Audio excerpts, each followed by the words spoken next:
Hi guys, welcome back to the channel. Today I've got 4 replays in the Polish Tier 10 Premium Heavy Tank, the Czolg P WZ.46. Now if you do like the video, as always, don't forget to like and subscribe down below, as it really does help out the channel. And yes, the Czolg, it is the premium tank at level 100 in the old Season Pass that you can get by, obviously, buying the Season Pass.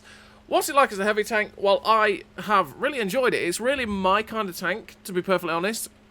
It's got a big gun, which is pretty consistent for me. It hits like a truck, and the armour is not infallible, but it's workable. You can make this thing's armour pretty damn nice if you play it the right way. It's just generally a pretty well-balanced heavy tank at tier 10. And I like the fact that the gun is pretty damn consistent for how hard it hits. Like I said, the armour on it, if you're going for the lower plate will be penned by about 230 to 240 pen. Your cupola on top, the little where you can see the machine gun port, can be penned as well, so you've got to be careful of that. But when you hull down and you're using the full gun depression, you're not quite exposing the turret ring, it can be pretty nice on the Czolg. But you do have to be careful with it as well, in the fact that the turret ring is 270mm thick, which is well angled as well.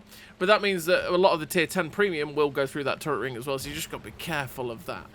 But you do have pretty nice penetration on this gun of 250, with 317 penetration on the premium heat rounds, which basically goes through most tanks you're going to face. 1,050 meters a second shell velocity on the standard AP, with 900 meters a second on the heat rounds, meaning the heat rounds are slower than your AP, so be careful of that, and you will have to give a good amount of lead. But the AP is slightly above average with that 1,050 meters a second shell velocity. We have 15.31 second reload, which is 2.9k DPM, which means the reload on this tank is fairly slow, but you do hit for 750 alpha, which is pretty damn nice. 0.43 accuracy during rotation is fantastic on a heavy tank. 1.86 accuracy during movement with the build that I run is also fairly good, mixed in with the rotation. You also have a 2.76 second aim time, meaning that if your aim circle does bloom out a bit, you will feel how bad that 2.76 aim time is. But because we've managed to get the accuracy during rotation down as low as it is, and the accuracy during movement is down as low as we can get it because of running gun and the gun stabilizer, etc., your aim circle doesn't bloom out that much at all. I mean, you don't really have to wait all that long for the gun to be fully aimed to be able to slap out the rounds with this tank. And it's very, very important that you do get the accuracy during rotation and movement down as low as possible. The rotation accuracy is not too difficult to get down there because it's already fairly low. But accuracy during movement especially, because the accuracy during movement affects how big your aim circle will become while you're moving. Which means that if the aim circle becomes massive and you don't run and gun alongside the gun stabilizer, your aim circle will become rather large, and then you will feel the 2.76 aim time even worse than it already can be at times on this tank. So yeah, you really want to focus on getting that accuracy during movement down as low as possible. We've got the 0.3 accuracy at 100 meters as well, meaning that it is pretty accurate at range in this vehicle, which can be pretty okay for it. We've got 28 degrees a second hull rotation speed with the 23 degrees a second turret rotation speed, meaning the turret traverse is way slower than the tracks, but it's one thing that you could either focus on making the turret traverse better or the track traverse. I make the track traverse because it can feel a little bit slow while it's trying to turn and keep its frontal armor towards the enemy. So actually, I made the track traverse better over the turret, even though usually I get really irritated by having a slower turret than the tracks, but it's just out of necessity really, because it is a fairly slow turner otherwise. You do have a 40 km/h top speed with a 16 km/h reverse speed, 1200 horsepower engine, meaning you'd have a 17.14 horsepower per ton ratio, which for a heavy tank is very, very nice. And with a 40 km/h top speed, it means you get to 40 kilometers an hour. You get generally between 35 to 40 on average, but you will hit 40, which is a very nice asset for the Czolg. And that means that you're actually a fairly mobile heavy tank. And you're a fairly mobile heavy tank with pretty decent armor, and not exceptional armor, but pretty decent armor that's usable, with a heavy hitting gun at 750 alpha. I mean, you can get to pretty damn good positions to be able to slap these rounds out on this vehicle as easily as you can with any other tank that's a fairly mobile heavy tank. And having that 750 alpha slaps. And as you can see with this first game, we're actually hitting quite a few little snipey shots as well, which is quite nice for the Czolg. So what do I run in terms of a crew and equipment on the Czolg? Well, I run Born Leader, Rapid Reload, Sixth Sense, Situational Awareness, Trap Mechanic, Clutch Braking, Steady Aim, Snapshot, Run and Gun, with the Advanced Loader, the Gun Stabilizer, and Optics. Optics to be able to get the 499 meters of view range that I've got on this vehicle, which means I can spot for myself quite easily. the gun stabilizer to get the accuracy during rotation and movement down as low as possible, so that, again, the aim circle doesn't bloom out that much at all, so I don't have to rely on the bad aim time. The advanced load to get the pretty decent DPM that this tank has, with the clutch braking to make sure that the track traverse is a little bit quicker, because it is a little bit slow to turn, and it makes it feel a little bit more mobile alongside having that really good top speed on a heavy tank of that 40 kph. And all 3 gun perks, like I say, just to make sure the gun is as good as it humanly can be, because you really want to focus on making this gun as good as it can be on this tank. So yeah, the first game here, like I say, you have seen us basically have a fairly standard game for the Czolg, which is when you get to a nice position, you can go hull down like you saw there. Now, it can be a little bit awkward in the Czolg compared to a 60 TP, because you have 6 degrees of gun depression, whereas obviously a 60 TP has 8. Which means you're not quite as flexible on a ridgeline, which is the strength of the 60 TP over this vehicle, as well as the 60 TP having generally more consistent armour. But you saw that the gun is pretty damn nice when you get it fully aimed. You can see we finished with the 2 kills, the second class, 1400 base XP with the 5.5k damage and 3k assistance. That's what 8k combined. It's a pretty nice game there for the Czolg on the Arctic region map. But like I say, yeah, the 6 degrees of gun depression can be a bit awkward on the Czolg, and it's definitely a lot nicer on the 60 TP to have that 8 degrees of gun depression. And like I say, you also have more consistent armor as well, because the lower plate is actually really tricky to pen on the 60 TP. You get some really funky ricochets off that thing, and your upper plate's pretty good as well as having the fact that you are nigh on impenetrable, except for like exceptionally high penetration TD rounds at tier 10 when you're hull down, which is a very, very nice thing. It's just that the DPM is a smidge worse, and your gun handling generally feels way worse than this vehicle. The gun handling on the 60 TP just feels atrocious at times. You sit there going, come on, gun, how did you miss that, right? This tank does have occasional derpiness, because it is a big 155mm gun. It will have occasional derpiness. But, like I say, if you set up to have the crew skills and the equipment to make sure that this gun is as good as possible, it won't let you down that often. And that's my experience of this Czolg's gun, is it is a very, very consistent 155mm gun. So we're on to the second replay. And the second replay, we're here on Siegfried Line. We're getting shot by something with heat. And it's managed to pen us twice. And I'm sitting there going, you pesky little so-and-so. What is it that's sitting back there penetrating me with heat?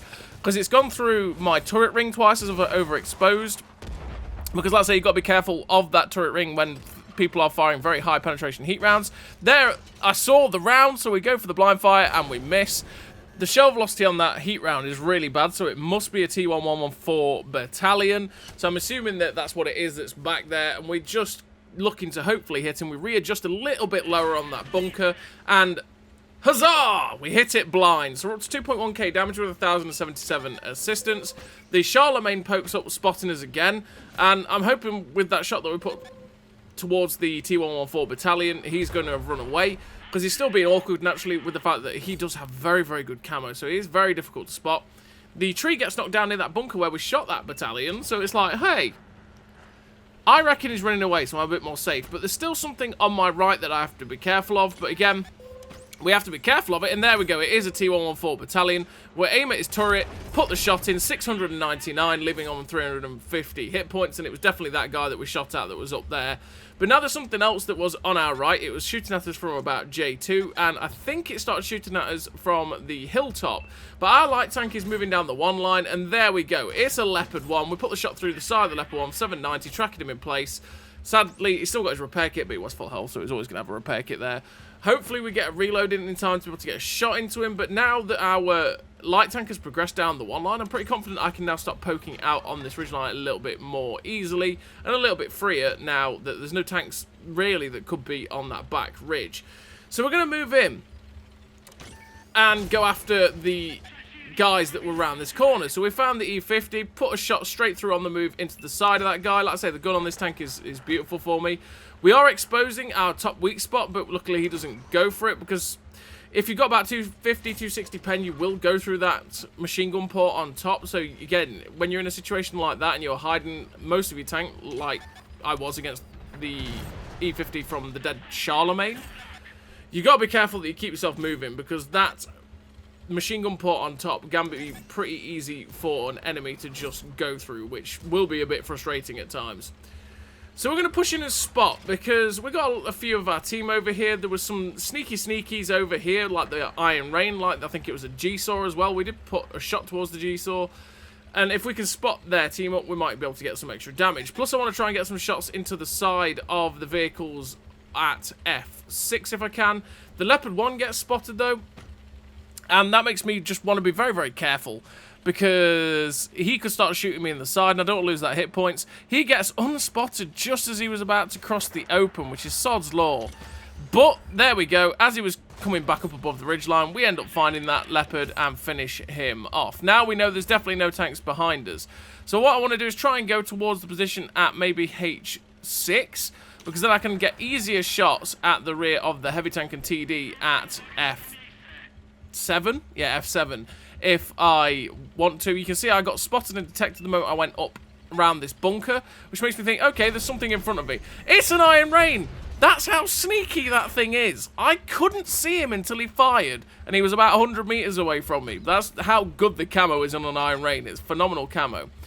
So unfortunately for me, the E100 has turned around, which means he's focusing at me. He ends up firing HE, by the way, which splashes and does a little bit of damage. We go through the roof bar of the E100, and we switch to heat rounds, because the heat rounds should be able to deal with that E100 quite easily, whereas the AP rounds are a bit more of a struggle. And I'm going to try and leverage my gun depression a little bit better on this ridgeline to get a shot into the back of the VK or the E100. So we go for the turret front of the E100, but he turned his turret, which meant that that was never going to go through that E100's turret front because it was well angled. And even 340 heat might have struggled to pen that with the angle it actually hit him at. But we actually hit his gun as well, which makes it even worse. Going for that top roof bar, and there we go. It goes straight through, finishes off the E100. Sadly, he fired more HE at us, which meant that he ended up splashing our hit points down to the range where we can be one-shot by pretty much everything. We're up to 7.1k damage with it, 2.5k assistance. And at this point, I'm thinking, oh no. I think we're doomed. Could be fine, but we could also be doomed. I'm expecting something to pop up at F5. There we go. It's the TS-60. We put a shot through the lower plate of the TS-60, finishing off that Tier 9 American TD for our 4th kill of this game. If I can poke up and get a shot towards the VKB, that would be very, very nice. Because, again, I think he was within realms of a one-shot, possibly. Something is firing from my right. It's the T249 Black, so I was thinking about trying to go over and get a shot into it. But I can get a better shot at him from over this ridgeline. We just pull back, get the shot. Ricochet? We ricocheted on the T249. Okay, sure. And then the Rogel Dawn ends up just penning us in the side. And sadly, we did lose that game. I can't believe we bounced on that light tank, but there we go. 4 kills, 7.2k damage. The first class, the high caliber. 2.5k assistance. And again, that's what? 9.6k combined. Really nice game for the Czolg P. It's a shame that we lost that one as, well, sometimes there's not much you can do, and we just ended up losing a little bit too many hit points at the start to the high pen rounds, and then couldn't recover it, especially with my team falling apart in the town pretty quickly. So we're on to the third replay, and this third replay we are on this map, which is Himmelsdorf. One of the oldest maps in the game. How did it take me that long to come up with it? I don't know. But yeah, we're on Himmelsdorf. And on Himmelsdorf, I'm going to come to the window of doom. And I like this window on Himmelsdorf, down the 3 line. Because especially for a tank like the Czolg, where I'm pretty tall, and I've got good gun depression, I can just poke out through this window, shoot down the 3 line, and anyone that crosses onto J3, I can get some easy shots into them. Like I did the 4005, and then like that shot was straight through the drive wheel of the E100, tracking them in place and taking off over 800 hit points. I mean, I'll take that RNG roll. Sadly for us, though, the E100 manages to repair. The UDES pokes out, and we go for the shot into the lower plate, but sadly we actually only had his track, and we track him in place. Got to be careful of that 4005, because he was looking down this line for shots at us, and as you've already seen, well, we didn't really spot the 4005 as he poked out. The E100 pokes his drive wheel back round, though, and it's like, Mr. E100, you know what just happened to you, sir? Do you like pain?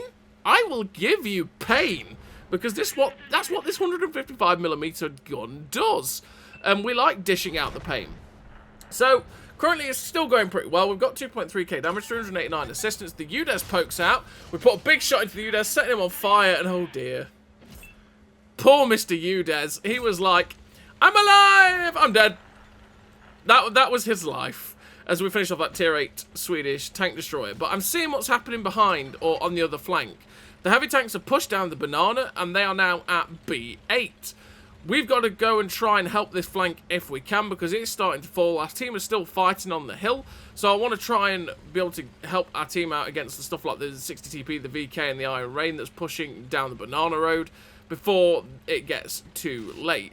So we're going to poke out through the window in front of us so that we can get shots down the road here quite easily, and we can get safe. And that's the key thing. We can get shots at the 60 TP, the VK, and that by shooting them through this window, and then while I'm reloading, I can just pull back, get safe, and then we're ready. So we finish off the 60 TP, but sadly for me, just as we finish off the 60 TP, the VK and the Iron Rain both pulled back, which means that they're not giving us shots anymore from that position, which means we actually have to close in and try and get more damage off them. And this is where the Czolg is pretty damn nice, because we've got a 40 kph, and you can see on a map like this with the hard terrain, we basically fly. We fly up to that 40 kph, and it is a very, very mobile heavy tank. So we found the Iron Rain, 813. Kind of wish I'd loaded the HE, because you do have 90mm of HE pen, which is 950 damage, which is a beautiful thing. But I would have had to spend a good amount of time reloading. I didn't know if I was going to come across the Iron Rain or the VK first, so I just stuck with the round that will do the most damage to both. And the Iron Rain ends up getting shut down by the 279E. There's a WZ-111 GFT, so we managed to aim it up, and I know with 250 odd pen, I'm going to go through that upper plate and lower plate, so I just made sure that most of the tank was in the aim circle before firing, and we get rid of the Chinese tier 8 Tech Tree Tank Destroyer. So there's 6 tanks left on the enemy team, and we know where a couple of them were. A couple of them were down on the 2 line that we left, so we're going to go try and close in on the 2 line and see if we can get any more damage before this game closes out. Because at the minute it's 10-5, so we're basically winning quite easily, and this game is probably going to go down the pan supremely quickly, because that's what happens when these kind of games happen. Once you start to gain a big advantage and you've got a big amount of hit points, the game tends to roll. So it's about putting yourself in the best position to get damage as quickly as possible before it all disappears. So the 5120 is currently trapped in this corner. It's like Mr. AMX 120. Mr. 5120, I'm here for your life. You are stock as well, which means that you're not really going to pen me. So just stay in this corner, sir. Stay in the corner and take your medicine. As we shut down the MX 5120 there for our 6,200th damaging shot with 4 kills. The E100 we were shooting earlier on is now down the 3 line. The 4005 is somewhere as well, or whatever the TD. No, it's not 4005, it's Waffle Panzer 4, sorry. And he's somewhere as well. So we're going to try and get a shot into the E100's drive wheel. In fact, he's already tracked, so he was always staying there. And then we go straight to the HE round. We'll go to the HE round because, well, 90mm of penetration, and there's a Waffle Panzer 4. If we pen this Waffle with HE, it's going to be glorious. So he ends up penning us, or not penning us, he ends up damaging our tracks, which meant that we know exactly where he is. Sadly, he takes a big hit, which means the HE isn't going to be worth quite as much as it was if we could have just fired AP at this point. But we put the HE round in for 674 into that Waffle Panzer 4, finishing him off for our 5th kill of the game. And we'll finish the game with a Ridnos total there with the victory. 5 kills, 7.6k damage, 1,315 assistance, the first class, the high caliber, for that 1,507 base XP. A really nice game there for the Czolg P on Himmelsdorf. Again, just showing what it's capable of. Keep putting yourselves in the good position, just keep slapping out the rounds, and it's just a fairly consistent heavy tank with dishing out that damage. And if you put yourselves in the right place, your armor can work quite handily as well. So we're on to the 4th and final replay of this video, and we are on this map, which is Pilsen. And on Pilsen, we're going to have a pretty damn nice game here again for the Czolg. And we've got the wonky spawns, and on the wonky spawns, which is for, I think Encounter has these spawns, same as this game mode, which is Team Destruction. We're going to go to the position at D4, and we're going to go to D4 so that we can shoot across the AB line and catch anyone out that crosses that AB line, because people do tend to try and cross it, and if you get there quick enough, you can cut them off and get easy shots into people's sides, and it's just a free farm until the camp starts that is Pilsen on these spawns, because it does start to become a big camp between who sits on this ridge line and who sits on the ridge line that you can see me trying to shoot the 114 SP2 at. But a even juicier target popped up, and that was the side of the KV-4 KTTS. So we put a shot through the side of the KTTS, 727 damage, which is nice. We see the light tank that was going behind us, so we were adjusting for that, but he ends up getting shut down. T95 on our left, so we're just looking for that T95's lower plate, because 250 pen can go through that lower plate, and there we go. We end up taking 750 hit points off him, near enough, and knocking his hit points down, which is great for the Czolg.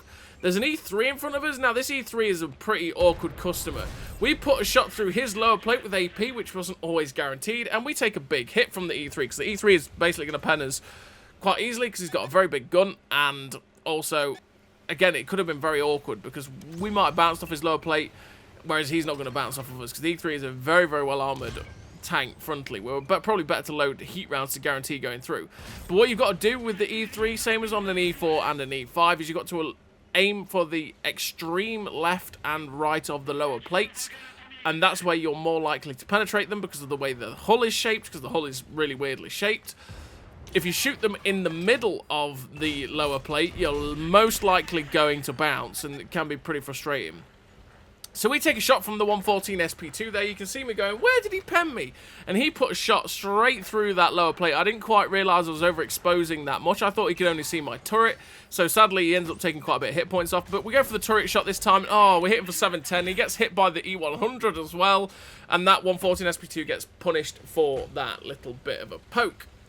So we know there's the TD at the end at D7. But I really want to go through the doors here to try and shoot the, I think it's a leopard in the middle. But just as we go round, the T77 with the bad timing as he tried to cross to get to F4, and it was like, Mr. T77, this was bad timing on your part, as I am Mr. Czolg, and Mr. Czolg likes to take your hit points.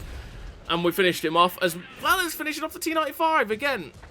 If you see a T95 and you've got about 250 plus pen, and you see the flat lower section of that tank, you can pen it, which is what we've done. So the Waffle Panzer IV catches us out a little bit. We managed to angle enough so that he hits a part that he ends up bouncing, because again, if you angle the armour and you manoeuvre the armour into a right spot, you can ricochet a lot of shots with this tank, and it can be quite nice in terms of its armour's performance. The Leopard PTA is a 5 hit point one shot, and I'm like, yeah, I could go kill it. But instead, I'm going to go chasing after the Conway, because I want to clear this 789 line and then go back for the guys at G34 if I can. And we start getting detected by artillery. I'm like, no, Mr. Artillery, I don't want it. I know where he probably is. He's probably at B9 somewhere in that position, which means he could get shots at us. And I was going to start to go around the corner, but I got detected the moment I poked around, so I thought, oh no, that's the Waffle Panzer IV. It was. We managed to snap the shot through him and finish him off, but sadly, he also penned me, which means that we're now down 721 hit points. But we're just keeping our eye on the map at all times to see where the enemy vehicles are. We see the machine, aim for the back end.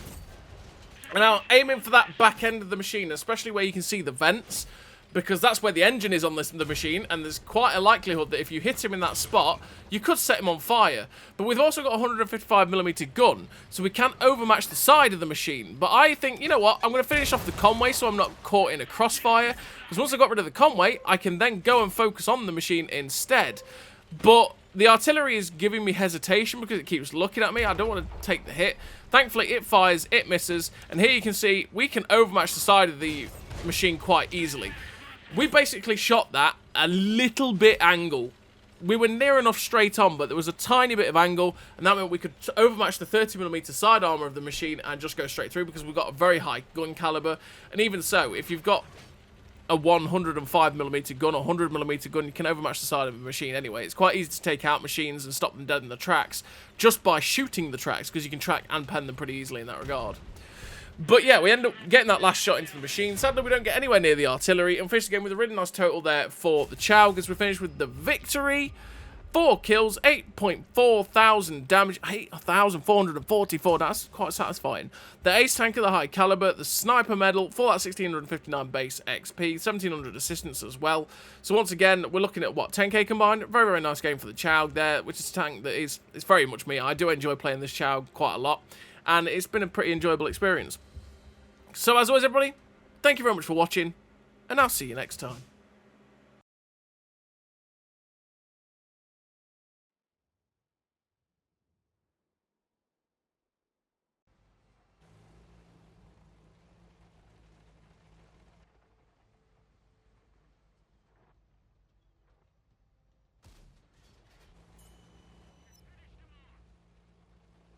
great success.